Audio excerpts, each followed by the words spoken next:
Kiranya Tuhan berkenan memberkati rumah keluargaku.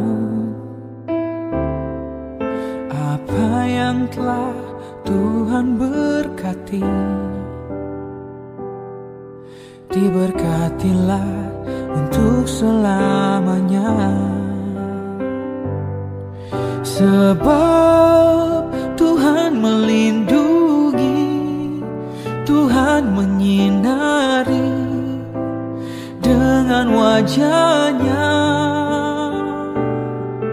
memberi kasih karunia, damai sejahtera. Tuhan Yesus berkati.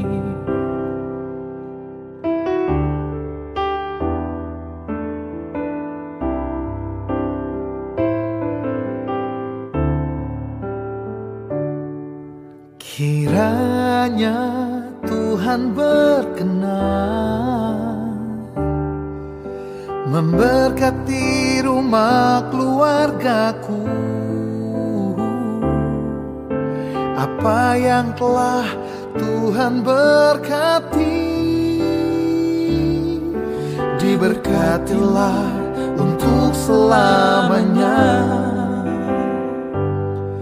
Sebab Tuhan melindungi, Tuhan menyinari dengan wajah-Nya,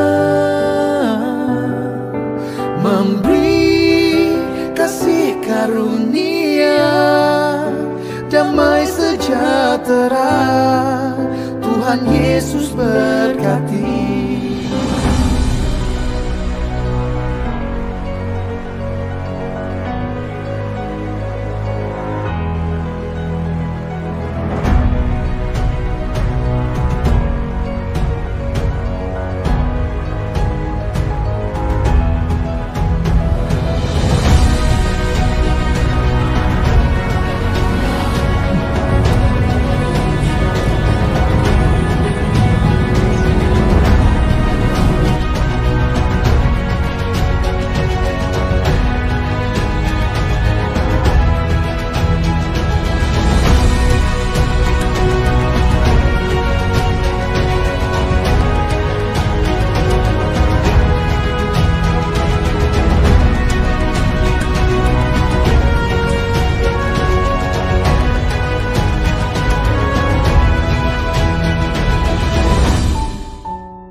Salam, perkenalkan nama saya Yudi Prastowo,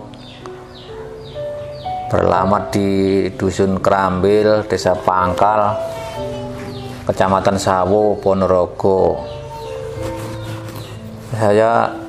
Istri saya Kiki Rustiani. Anak saya 2, yang pertama laki-laki, yang kedua perempuan. Yang pertama namanya Didit Yuda Amanda Sorten, yang kedua Kristalia Mai Andini Sorten. Saya punya cucu 1 dari anak yang kedua, namanya Teresia Erli Jonathan.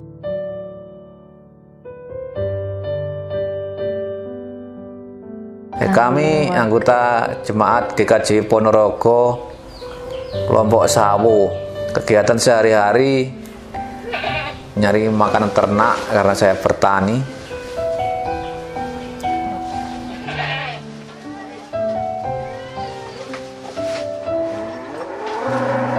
Kalau istri saya sehari-hari ya bekerja sebagai rumah tangga, menjalankan tugas-tugas, yang masak sambil kerja di salon, motong rambut dan sebagainya. Melayani ya saudara-saudara kami sekitar sini juga dari lingkungan lain, luar desa, yang datang dari mana saja kita layani seperti yang mereka inginkan.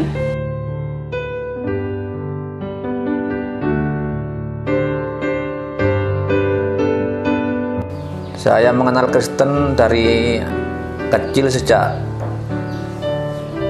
usia SD. Sebenarnya saya lahir di Jombang.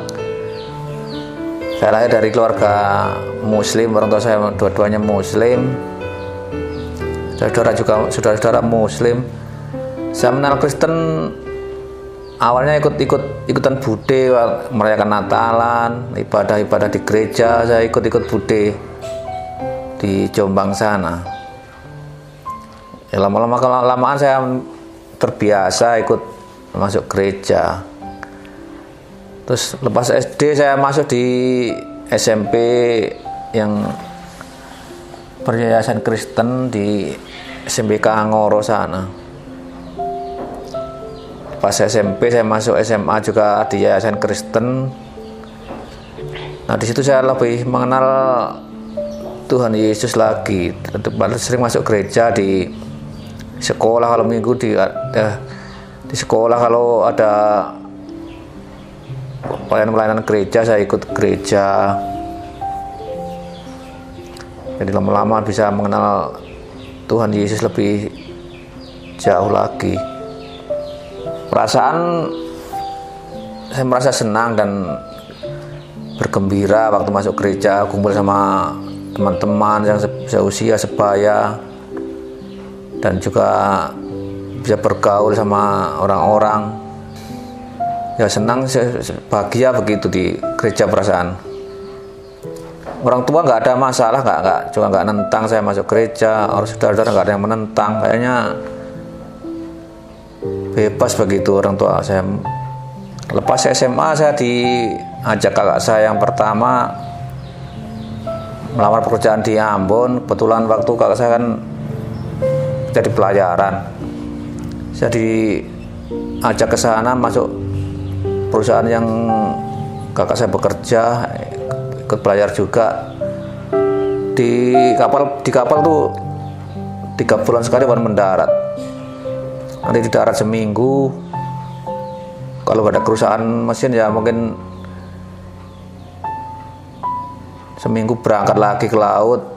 Nah, di situ waktu di laut kebutuhan rohani saya mungkin kurang terpenuhi ya, karena kurang nggak ada waktunya begitu, nggak ada kesempatan untuk beribadah, berkumpul sama teman-teman yang seiman.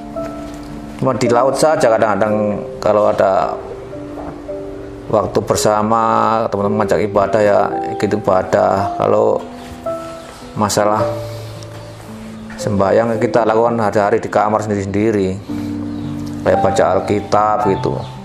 Ada waktu luang saya istirahat, saya sempatkan baca firman Tuhan. Biasa kan saya kalau sedang istirahat kan saya baca Alkitab. Nah, setelah membaca Alkitab itu, di situ saya menemukan ayat Matius 6 ayat 33 yang bunyinya, carilah dahulu kerajaan Allah dan kebenarannya, maka semua itu akan ditambahkan kepadamu. Nah, disitulah saya terus semakin yakin dengan firman Allah ini. Makna dari firman itu adalah ya kerajaan Allah ini ya yang dinikmati manusia tiap hari ini. Firman Allah itu seperti macam ada kapal yang setiap hari mengalami trouble. Kita nggak pernah trouble. Kalaupun trouble ya mungkin bisa diatasi di tempat, nggak sampai fatal begitu. Itulah saya rasakan kerajaan Allah yang sebenarnya itu. Saya lahir dari Desa Krambil, Kecamatan Sawu, Kabupaten Ponorogo. Saya dilahirkan dari desa ini. Orang tua, saudara-saudara kami semua orang Muslim. Terus saya mulai umur sekitar 15-16 sudah mulai merantau di Surabaya. Di sana kursus. Selesai kursus tahun 87 mulai merantau di Ambon, kerja di sana. Di sana kerja juga di Kapsalon. Saya dikontrak di sana 2 tahun pertama. Tapi setelah itu 2 tahun, sebelum ada 2 tahun sana, teman-teman memang banyak orang Cina ya. Tapi sana di lingkungan memang orang-orang Nasrani yang banyak.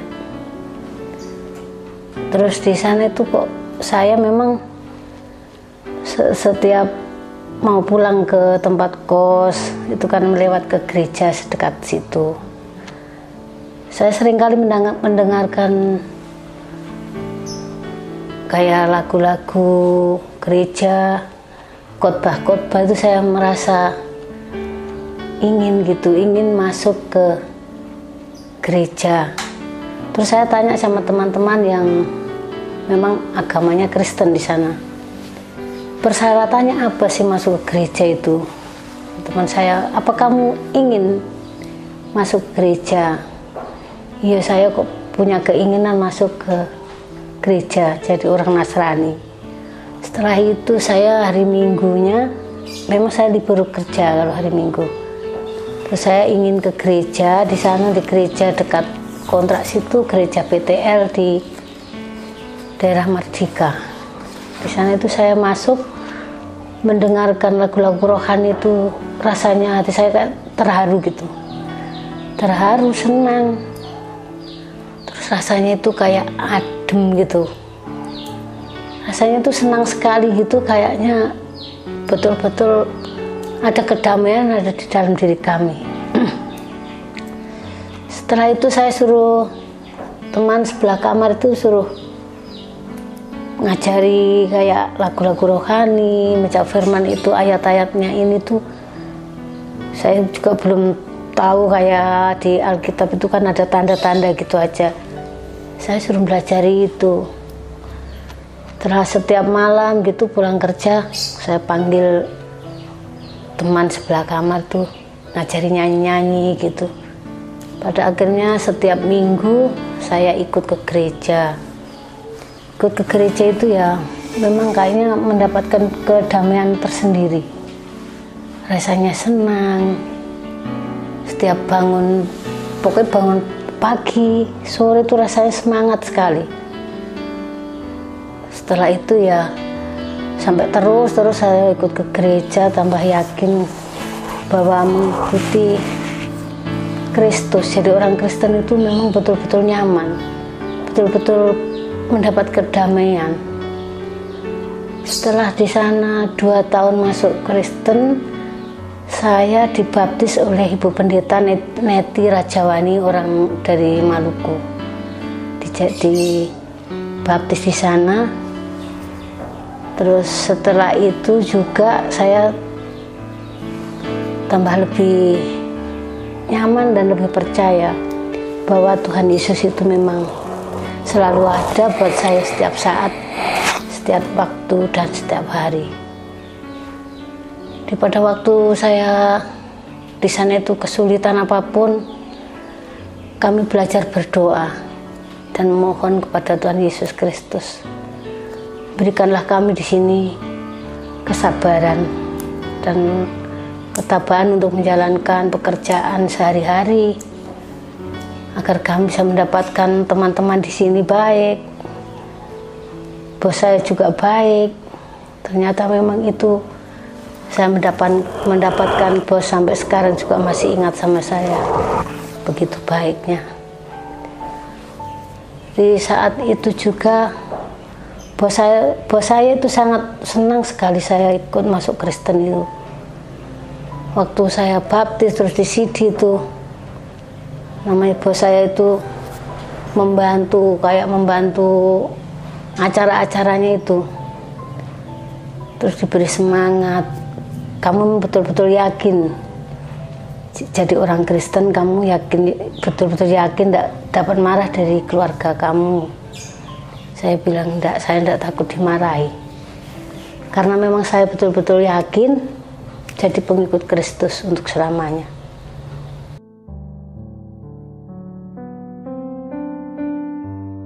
Ya memang kayak misalnya khotbah, dengarkan lagu, Memang kalau suruh ngafalin memang saya tidak bisa. Tapi kalau mendengarkan khotbah itu rasanya hati terasa lega, kayak terasa bahagia sekali. Memang firman Tuhan itu untuk saya adalah nyata. Dan saya percaya bahwa ada di dalam firman Tuhan itu memang ada kenyataannya membawa kita selalu dalam keadaan senang, aman, dan damai di dalam diri kami. Setiap ada kesulitan apapun, terus kita membaca Alkitab, membaca puji-pujian, itu rasanya di dalam hati itu rasa tenang, walaupun sebelumnya itu kayak marah-marah, kayak jengkel, kayak kesal. Setiap kami membacakan firman Tuhan, menyanyi puji-pujian, itu kayaknya hilang seketika. Mulai kami masuk ke gereja mendengarkan, pertama-tama saya mendengarkan lagu ini yang membuat kami tergiur, kayak ternyuk gitu di hati kami. Rasanya senang sekali. Itu yang pertama saya kenal lagu itu. Selamat di tangan Yesus, aman berukanya, dalam teduh kasih-Nya aku bahagia. Lagu merdu malaikat olehku terdengar, dari negeri mulia damai sejahtera. Setelah mendengarkan lagu itu, saya seperti mendapatkan kebahagiaan yang luar biasa. Sepertinya memang saya diselamatkan oleh Tuhan Yesus Kristus, dan juga kami selamat karena Dia. Yaitu kami semakin percaya ya, Tuhan Yesus Kristus yang begitu mulia selalu menjaga dan melindungi kami. Memang Tuhan Yesus selalu ada buat saya, kemanapun kami berada itu sepertinya Dia selalu melindungi saya. Setiap kami menyanyi, terus kami rasakan itu, lagu itu sangat-sangat membawa kami jadi pengikut Kristus itu luar biasa. Begitu penuh ketentraman. Apapun yang kami rasakan pada waktu kesulitan, pada waktu kami membutuhkan sesuatu, kami minta tolong kepadanya, itu saya merasa terjawab olehnya. Itu yang kami sangat bahagia sekali.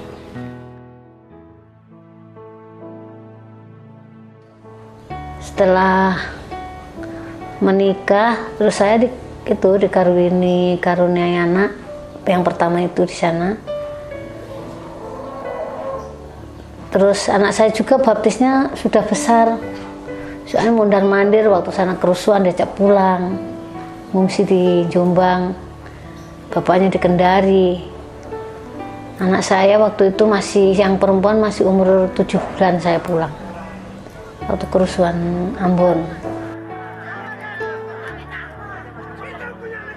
Saya nikah sama bapaknya itu memang saya mohon ya, karena saya sudah memang yakin saya jadi orang Kristen. Saya menginginkan jodoh yang seiman dengan saya. Dan memang itu terbukti bahwa saya mendapatkan orang yang seiman dengan saya, walaupun waktu itu suami saya belum baptis dan juga memang dari keluarganya juga orang Muslim. Tapi ternyata bapaknya juga langsung mengikut ke gereja. Terus mau dibaptis, dia sidi di sana. Ya, memang bapaknya juga sudah punya dasar mengikuti Kristus ya, sudah mengenal sebelum nikah. Jadi dengan mudahnya ya terus nikah, kita ya seiman. ke gereja sama-sama, terus meyakini bahwa Tuhan Yesus Kristus memang untuk saya sekeluarga.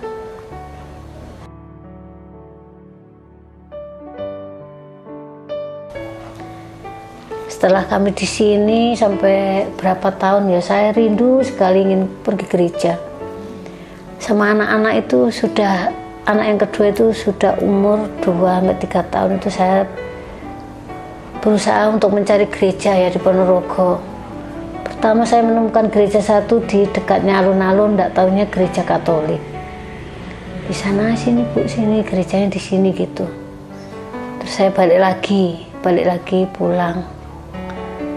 Setelah saya pulang di rumah, di mana ya ada gereja, saya lihat, dengar di radio, di mana. Terus ya itu kebetulan saya ke dokter Paulus. Apa itu Suki, dokter Paulus di Suki. Di situ tuh tidak tahu kok dokter Paulus itu kok tahu saya orang Kristen itu, mungkin dulu tuh tanya kalau berobat biasanya di mana, di Pak Tukiman gitu. Terus ibu dari mana kok baru lihat ini gitu. Saya orangnya saya dari Kelambil, tapi saya pulang merantau dari Ambon, lama di sana gitu. Oh, di Ambon ya. Terus cerita-cerita begitu, kok kayak dokter Paulus memang sepertinya kayak orang Cina ya. Dari cerita-cerita ibu di sini di mana ya dokter, maksudnya ada tempat ibadah orang Kristen di gereja gitu. Loh, memang ibu orang Nasrani gitu, orang Jawa ya baru dengar ini. Kalau asli dari Ponorogo sini, terus kok bisa dulunya apa gitu, dulunya Muslim apa Nasrani gitu, cerita-cerita. Terus dikasih tahu di Sawo ada gereja GKJW, tapi kelompok Sawo di Pak Sambio gitu. Pak Sambio di mana? Kata rumahnya sebelah mana Pak? Di dekat pasar. Di situ tanya di rumahnya Pak Sambio, pasti tahu. Sebelah kanan pasar Sawo gitu. Tahu, tanya-tanya di situ ndak ada.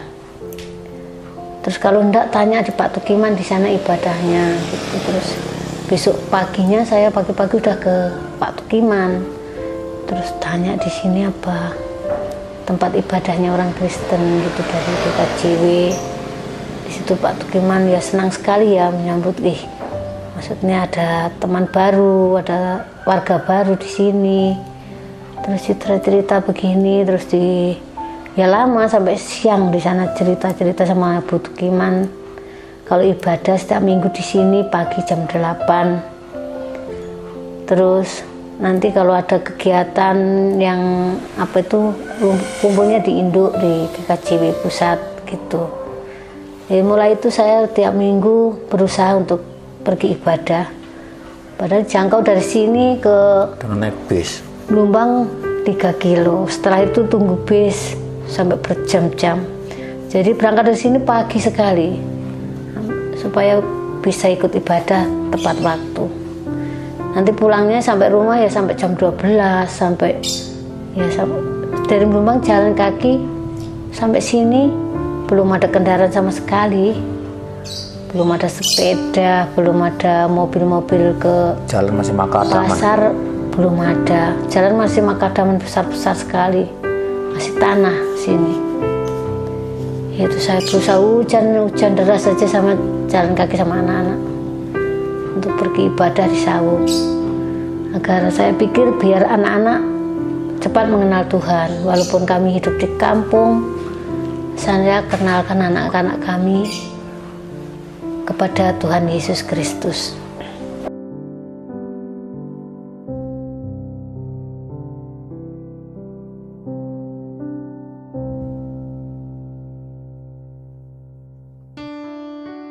Saya mengenalkan anak kepada Tuhan Yesus dari awal ya.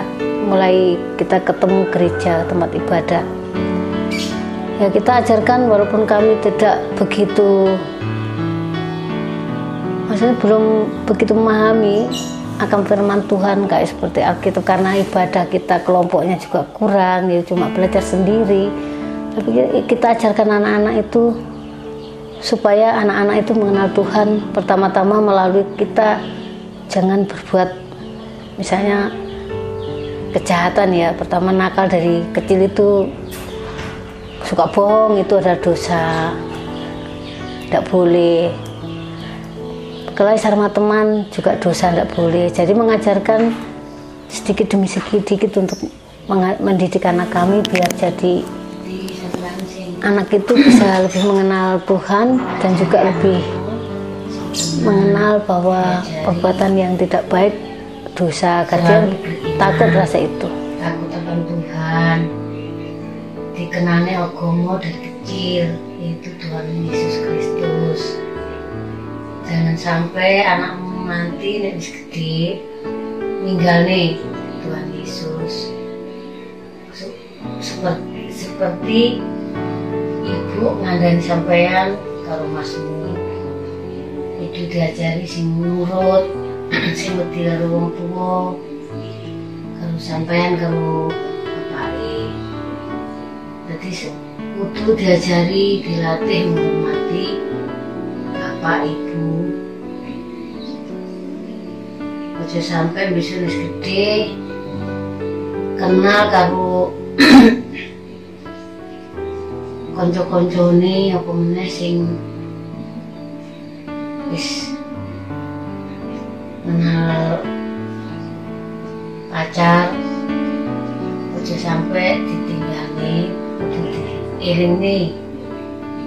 Jadi sudah digolekne sing seiman kok sampean aku ngomong sampean. Puji Tuhan, sampai saat ini anak-anak kami dua-duanya masih kekeh ngikut Kristus dan dapat jodoh juga yang seiman. Si Didit walaupun kerjanya bolak-balik pindah keluar pulau, di mana tempat dia masih mengingat Kristus, ya puji Tuhan dapat jodoh orang Manado juga Nasrani, taat beribadah juga, walaupun mereka jarang berkumpul karena kerjaan masing-masing, jauh di luar pulau, satunya di Bontang, satunya di Jawa. Kalau ketemu 2 bulan sekali cuti, si Diditnya cuti baru ketemu. Seperti itu ceritanya anak-anak ini. Puji Tuhan sampai saat ini masih gagah mengikut Kristus. Puji Tuhan.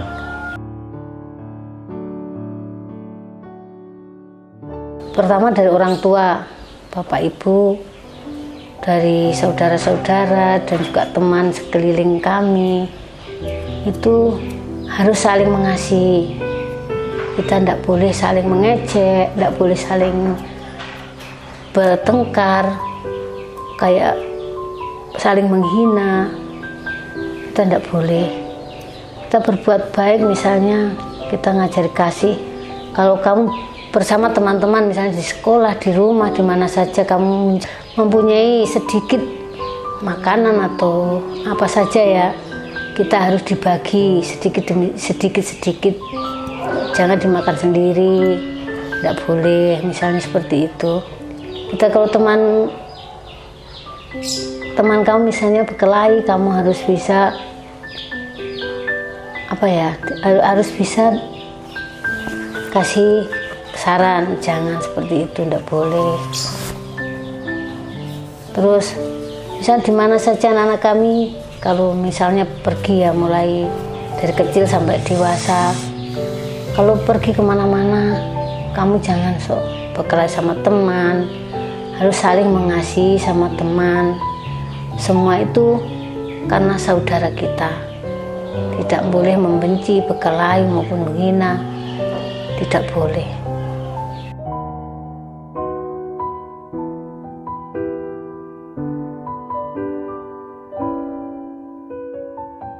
Saya mengajarkan kasih kepada anak-anak, terutama di lingkungan sini kan mayoritas Muslim. Saya mengajarkan ya harus ngikuti aturan di desa sini yang arti undang yasinan atau kenduri, kita harus ikut menghadiri yasinan tersebut, karena ya itu kan tradisi di sini.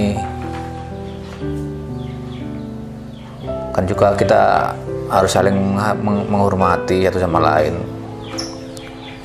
Kalau kita menghormati, otomatis kita juga dihormati mereka. Itu saya ngajarkan anak-anak.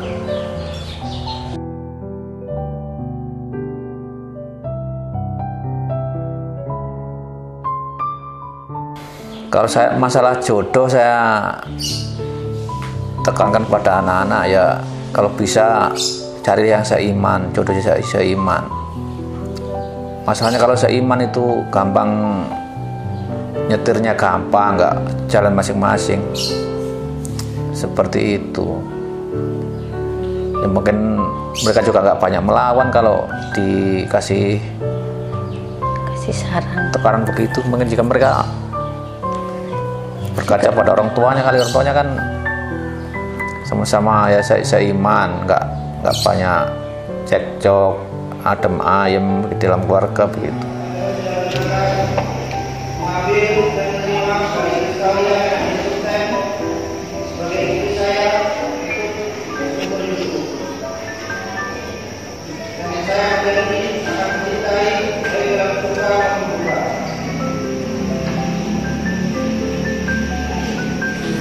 Bagi saya, setelah anak sudah menginjak dewasa ya, saya tidak melarang mereka bergaul sama siapa saja, orang Muslim, orang Kristen. Tapi kalau saya pesan buat anak-anak, kalau memang sudah dewasa, sudah waktunya mencari pasangan mereka masing-masing, saya sarankan, dan kami juga berdoa ya, berdoa mohon pada Tuhan Yesus Kristus, anak-anak kami memang kalau sudah mau ketemu jodohnya, berikanlah jodoh yang seiman dengan kami. Dan juga kasih saran anak-anak seperti itu, sabar saja kalau mau cari pasangan hidup, jangan terlalu tergesa-gesa. Kalau bisa, ya saya memang harus bisa gitu ya, saya harus bisa kamu mendapatkan jodoh yang seiman, agar nanti kalau sudah membina rumah tangga biar mendapatkan ketentraman, kedamaian, tidak ada banyak masalah.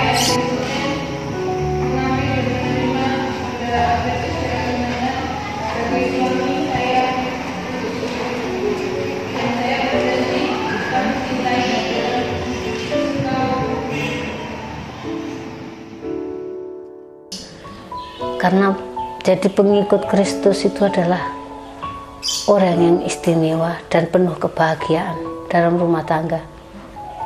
Apapun kesulitan kami, pasti Tuhan Yesus Kristus hadir menolongnya.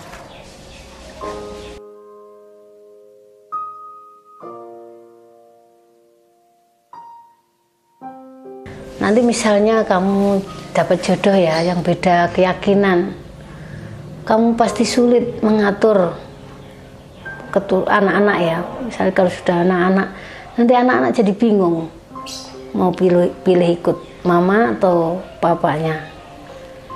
Jadi yang paling bagus harus carilah seiman dengan kami, agar anak-anak tidak bingung nantinya. Itu saya kasih saran seperti itu. Tapi memang anak-anak juga dua-duanya saya merasakan anak-anak yang penurut ya. Misalnya mama bapak bilang tidak boleh jalan ke sana, bermain ke sana, ya sudah ikut. Ibu sama bapak mendidik saya bahwa Tuhan itu selalu baik dan Tuhan itu tidak pernah meninggalkan anak-anaknya. Jadi ibu sama bapak juga bilang dan mengajarkan bahwa tidak ada Tuhan yang baik itu selain Tuhan Kristus. Oleh karena itu, saya juga percaya bahwa Tuhan itu selalu ada, selalu mendengarkan setiap doa yang kita ucapkan, setiap doa yang kita inginkan seperti apa. Saya kan selalu sama ibu, bapak jarang di rumah. Jadi dari kecil itu sama ibu selalu diajarin, setiap malam itu diajarin baca Alkitab, selalu baca doa sebelum tidur. Ya itu menjadikan saya bahwa firman Tuhan itu harus selalu diingat, harus selalu dibaca terus. Dan sampai saya sekolah pun, meskipun saya sekolah itu cuman saya saja yang Nasrani, saya sekolah di tengah-tengah orang muslim semua, tapi saya juga tetap yakin bahwa Tuhan itu memang selalu ada di samping saya. Jadi saya tidak terpengaruh sama yang lain. Sampai saya sekolah SMA pun sama, cuman 2 orang dari semua murid itu yang Nasrani. Tapi saya juga tetap percaya kok bahwa Tuhan itu baik. Dan saya juga sudah berjanji sama diri saya sendiri, sama orang tua saya, bahwa saya tidak akan pernah meninggalkan Tuhan demi apapun. Dan saya juga janji bahwa nanti pun setelah saya sudah dewasa, sudah waktunya menikah, saya juga harus mendapatkan yang seiman. Saya itu tidak akan meninggalkan Tuhan demi cinta, demi apapun itu. Kalau kesan saya cara bapak sama ibu mendidik Dini ini, saya patut akui acungi jempol, karena ini kan notabene anak perempuan dididik seperti itu, mandiri, dengan kekuatan diri, sepenuhnya takut akan Tuhan, itu luar biasa bagus. Itu yang merupakan satu alasan saya kenapa memilih Dini sebagai istri saya. Yang saya akui jempol itu, setiap waktu itu kan hubungan saya sama Andin jarak jauh. Saya di Balikpapan, Andin Ponorogo. Jadi cuma lewat WhatsApp, telepon, video call. Setiap kali dia keluar, pasti sama bapak sama ibu, entah itu ke gereja. Yang selama ini kan kalau remaja kan ke gereja kan jarang mau sama orang tua, berangkat bareng gitu. Apalagi kalau gereja pusat Ponorogo, Perjamuan Kudus, pasti sama bapak sama ibu. Terus juga cara didikan yang saya sangat salut itu mengenai pekerjaan rumah. Yang notabene perempuan mau diajak mencari rumput, mencari makanan kambing gitu, itu yang saya salut, cara mendidik yang notabene perempuan mau mengerjakan pekerjaan seperti itu tanpa gengsi, kalau menurut saya.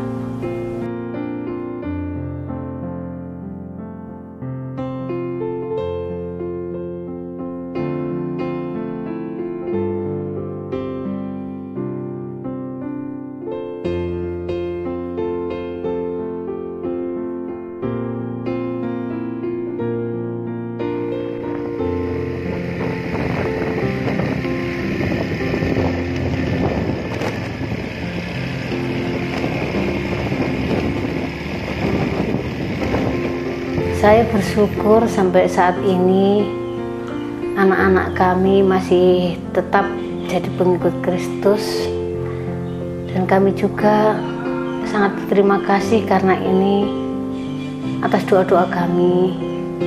Ini merupakan doa-doa kami zaman Tuhan yang penuh keajaiban dan kemujizatan bagi kami. Dan kami sangat bersyukur juga karena saya pernah mengalami hal yang sangat menakutkan dan juga sangat sedih buat saya, karena saya sudah divonis sama dokter suruh operasi sakit miom. Terus saya memohon sama Tuhan, nangis-nangis ya, saya mohon agar Tuhan menjamah dan mengurapi dengan kekuasaan Roh Kudus untuk mengangkat penyakit yang ada di tubuh kami. Ternyata Tuhan juga penuh keajaiban dan mujizatan. Ternyata penyakit kami juga tidak ada 1 bulan penyakit itu sudah hilang. Itu yang kami sangat-sangat senang dan sangat bahagia karena tidak jadi operasi, penyakit itu sudah hilang. Jadi benar apa yang dikatakan Allah dalam firman-Nya, Matius 6 ayat 33, yang mengatakan carilah dahulu kerajaan Allah dan kebenarannya, maka semua itu akan ditambahkan kepadamu. Itulah yang terjadi dalam keluarga kami, terutama ibu yang pernah menderita, divonis untuk operasi nggak jadi. Jadi doa-doa ibu dijawab oleh Tuhan Yesus. Kalau mendidik anak-anak, janganlah sampai tercerai-berai karena dalam masalah mencari pasangan hidup. Kiranya carilah pasangan yang seiman supaya gak gampang tercerai-berai. Tetap mengikut Kristus dan mengandalkan Tuhan dan takut akan Tuhan Yesus. Kiranya Tuhan berkenan memberkati rumah keluargaku. Apa yang telah Tuhan berkati, diberkatilah untuk selamanya. Sebab Tuhan melindungi, Tuhan menyinari dengan wajah-Nya, memberi kasih karunia, damai sejahtera. Tuhan Yesus